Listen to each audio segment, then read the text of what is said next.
हाय, नमस्कार इंडिया। कैसे आप लोग? मैं हूं आपका अपना डॉक्टर नवनीत कालरा और आप देख रहे हैं अपना show doctor Navneet Kalra show. आज की न्यूज़ जो है दो न्यूज़ हैं कि दिल्ली में कल 106 डेथ हुई हैं, जो काफ़ी एक रिकॉर्ड टूटा है काफ़ी दिनों के बाद। और डेथ अभी तक 80-90 के आसपास चल रही थी, आज 100 का आंकड़ा पार कर चुकी है, जबकि केसेस सिर्फ 7,000 थे, 7,000 के आसपास थे। और अभी दिवाली गई शुरू नहीं हुई है, दिवाली के बाद असली कहानी का पता चलेगा। लेकिन इतनी डेथ हो रही हैं, इसका रीज़न क्या है? दूसरा, हाई कोर्ट ने बोल दिया है जी, आप अपने सरकार ने डिमांड करी थी कि 33% हॉस्पिटल के बोलो जी 80% बेड रिजर्व कर दें सिर्फ कोविड पेशेंट के लिए। अब वहाँ से एक जवाब आया है उन हॉस्पिटल का कि पहली बात तो एक ही, हॉस्पिटल को आपने सेलेक्ट कैसे करा? 33 हॉस्पिटल्स को क्यों नहीं आपने सारे हॉस्पिटल को ऐसा बोला? पहली चीज़। दूसरी चीज़, जो हॉस्पिटल हैं उनके वकील ये बोल रहे हैं सर 67% तो ऑलरेडी हमने कर रखे थे, अब 12-13% वो भी करा दोगे। लेकिन असली प्रॉब्लम क्या आ रही है? प्रॉब्लम जो कि मैंने पिछली बार भी बोला था, पहले डिस्कस करूंगा, इतनी ज़्यादा डेथ के पीछे रीज़न क्या है? 100 से ऊपर डेथ हो गई हैं 7,000 केसेस में से, मोर्टेलिटी रेट भी बढ़ता जा रहा है, ऊपर से पॉजिटिविटी रेट भी बहुत ज़्यादा हो चुका है।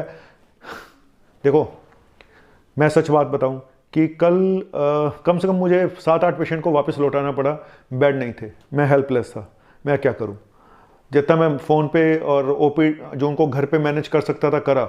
लेकिन ज़्यादातर पेशेंट अब क्या है, अब घर में पेशेंट मॉनिटर कर रहे हैं ऑक्सीजन, सबको पता चल चुका है, कुछ लोगों को छोड़ के। जैसे उनकी ऑक्सीजन डिप करती है वो तब हॉस्पिटल में आते हैं। एक तो लेट हॉस्पिटल में एडमिट होने आते हैं, दूसरा बुरी कंडीशन में आ रहे हैं, तीसरा हॉस्पिटल में बेड नहीं है इस वजह से भी नहीं जा रहे हैं, चौथा उनके मन में पता नहीं अड़ोसी पड़ोसी ये बोल देते हैं हॉस्पिटल जाओगे तो मर जाओगे और ये हो जाएगा वो हो जाएगा, घर में रह के अपने आप ठीक हो जाता है पेशेंट। सर ठीक हो जाता है आप लोगों को, लेकिन ये समझ आना चाहिए कौन से पेशेंट घर में ठीक हो जाते हैं। अगर आपको बीमारियां हैं ऑलरेडी तो आप बहुत रिस्क पे हो, अगर आपकी ऑक्सीजन नीचे आ गई 90% से आप बहुत रिस्क पे हो। लेकिन प्रॉब्लम क्या है? प्रॉब्लम यह है कि नंबर ऑफ पेशेंट इतने ज़्यादा आ रहे हैं कि बेड्स कम पड़ गए हैं। इसी पे हाई कोर्ट ने बोला है जी 33% हॉस्पिटल में 80% बुक कर दो आईसीयू के बेड। रूम में भी बेड नहीं है भाई। मैं अभी तक रूम में रख के इलाज कर रहा था पेशेंट का अपने रिस्क पे लेके, और लेकिन अब रूम में भी बेड नहीं है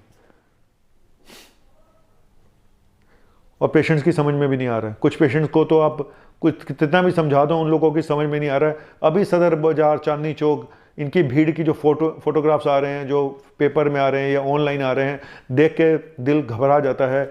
और दिल्ली की हालत ऐसी हो गई है कि जैसे दिल्ली का माई बाप कोई नहीं है।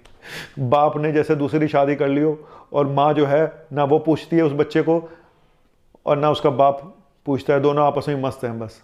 तो बच्चे एक तरह से अनाथ हो गई है दिल्ली, ऐसा लग रहा है। बहुत दुख हो रहा है मुझे, सच बता रहा हूँ।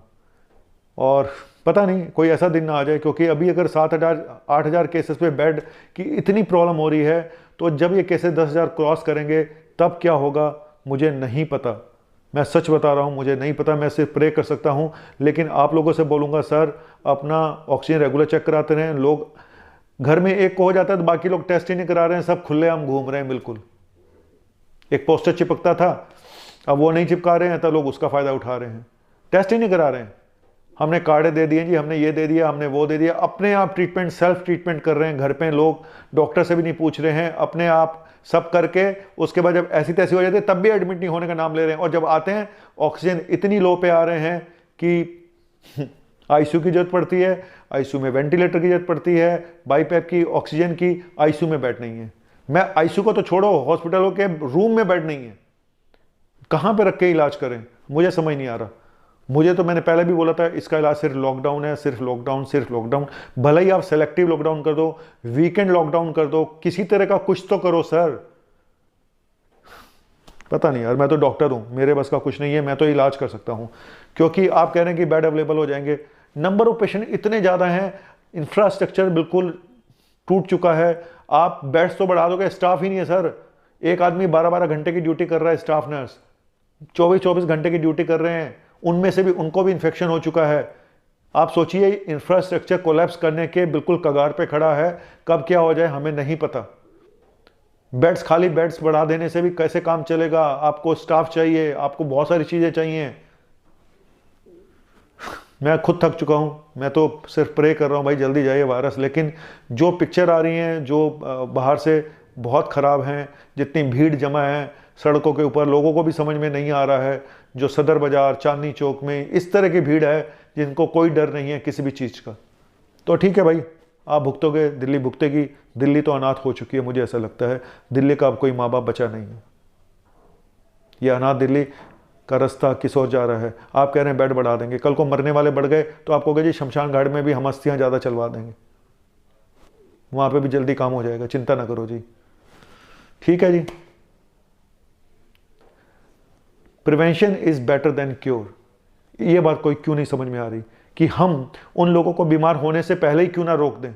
यहाँ पे हो रहा है कि बीमार हो जाएगा हम बेड्स अवेलेबल करा देंगे। सर ज़्यादा बीमार होंगे तो डेथ तो ज़्यादा होंगी, और जिसके घर का एक भी चला गया उसके लिए सब कुछ चला गया। शमशान घाट पे भी इस बार कमी नहीं होगी। बढ़िया अरेंजमेंट है जी, जगह ज़्यादा कवर कर देंगे जी, नंबर ऑफ अस्थियाँ ज़्यादा हो जाएंगी जी, सब कुछ ज़्यादा हो जाएगा। पता नहीं, मुझे ऐसा लगता है कि prevention is better than cure.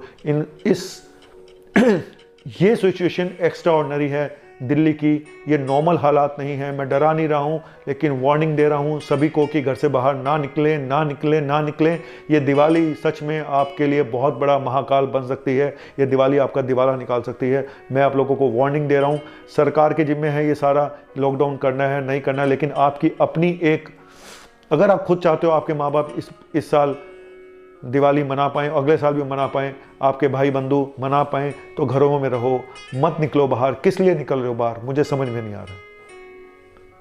क्या जरूरत है चांदनी चौक और सदर बाजार में। इस बार की दिवाली ये अलग दिवाली है, और ये अभी दिल्ली का हाल है, यही हाल मुझे लगता है बाकी स्टेट्स में भी होने वाला है। आप चिंता ना करें, ये नॉर्थ इंडिया में स्टार्ट हो चुका है वापस बैक मारना। जब दिल्ली में होगा, गुड़गांव में भी होगा, एनसीआर में होगा, एनसीआर से धीरे धीरे दूसरी जगहों पे जाना शुरू होगा। इस बात को लोग नहीं समझ रहे कि ये हर जगह होगा।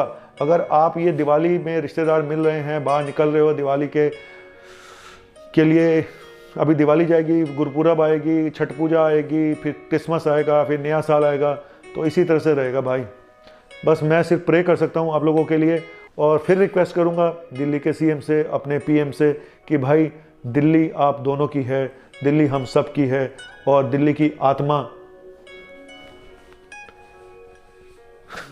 ही बचेगी लगता है, शरीर तो चला जाएगा। हम लोग सब बस देख रहे हैं तमाशा, क्या होगा क्या नहीं होगा। 106 आज मरे हैं, कल को हो सकता है 200 भी आंकड़ा पहुंच जाए, हो सकता है 15,000 केसेस भी हो जाए। बेड बढ़ाने से क्या होगा, आप उनको वहीं पे रोक दो ना, बढ़ने ही मत दो केसेस सर। लेकिन उस चीज को कोई नहीं देख रहा कि केसेस को बढ़ने ना दे। बेड्स अवेलेबल हो जाएंगे, बहुत अच्छी बात है, लेकिन आपने सोचा कि बेड्स अवेलेबल होने के बाद भी 106 डेथ हो चुकी हैं, अगर यही बेड्स और अवेलेबल हो गए, लेकिन केसेस के ऊपर है। केसेस जितना ज़्यादा बढ़ेंगे, जितने ज़्यादा सीरियस कंडीशन में आगे मोर्टेलिटी रेट उतना ही ज़्यादा होगा, भले ही बेड भी क्यों ना बढ़ा दो। मैं फिर बोल रहा हूँ, दोनों फ्रंट पे काम करना पड़ेगा। आपको बेड भी बढ़ाने पड़ेंगे, आपको पेशेंट को रोकना भी पड़ेगा बीमार होने के लिए, और उसको रोकने के लिए लॉकडाउन से अलावा कोई उपाय नहीं बचा है।